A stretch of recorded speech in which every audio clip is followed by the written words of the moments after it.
উত্তর দিনাজপুরের ইটাহারে অঞ্চল তৃণমূল কংগ্রেসের সম্মেলন এবং বুথ ভিত্তিক পর্যালোচনা বৈঠক আয়োজিত হলো রবিবার।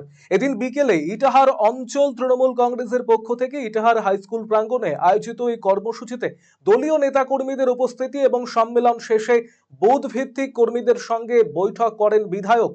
এদিন সভামঞ্চে উপস্থিত ছিলেন দলের জেলা সভাপতি কানাইলাল আগরওয়াল, ইটাহারের বিধায়ক মোশাররফ হোসেন, রিনা সরকার, মজিবুর রহমান, কার্তিক দাস, ব্লক সভানেত্রী পূজা দাস, সুন্দর কিস্কু, বিলকিস পারভিন সহ অন্যান্য নেতৃত্ব।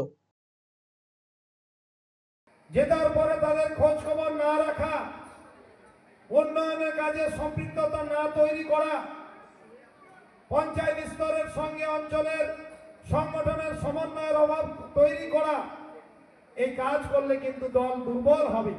তৃণমূল কংগ্রেস কর্মীদের যদি মূল্যায়ন করা যায়, এই আন্দোলন করতে হবে।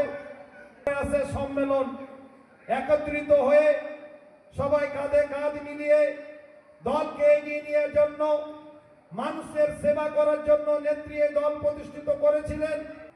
সেই সেবার ধারাবাহিকতাকে অক্ষুণ্ণ বজায় রাখার জন্য, গরিব অসহায় দুস্থ মানুষের সেবা করার জন্য যে কর্মীরা আপনারা পরিশ্রম করেন, এলাকায় প্রচার করেন, তার জন্য বিভিন্ন কথা বলে বছর শেষে একটি সম্মেলন, তারপরে আসে নির্বাচন। আপনি কি দীর্ঘদিন থেকে পেটের বিভিন্ন সমস্যায় ভুগছেন, গ্যাসের সমস্যায় ভুগছেন? তাহলে আপনার জন্য সুখবর। এখন থেকে প্রতি মাসের নির্দিষ্ট দিনে দিশারি হেলথ কেয়ার রায়গঞ্জ শাখায় নিয়মিত বসছেন হায়দ্রাবাদ থেকে আগত বিশিষ্ট গ্যাস্ট্রোএন্টারোলজিস্ট ডক্টর রবি কিরণ পেরুমাল্লা। ডাক্তার রবি কিরণ পেরুমাল্লাকে দেখাতে আজই যোগাযোগ করুন দিশারি হেলথ কেয়ার উকিলপাড়া রায়গঞ্জ শাখায়। যোগাযোগ করুন 7477785509, 7477785512 এই নম্বরে।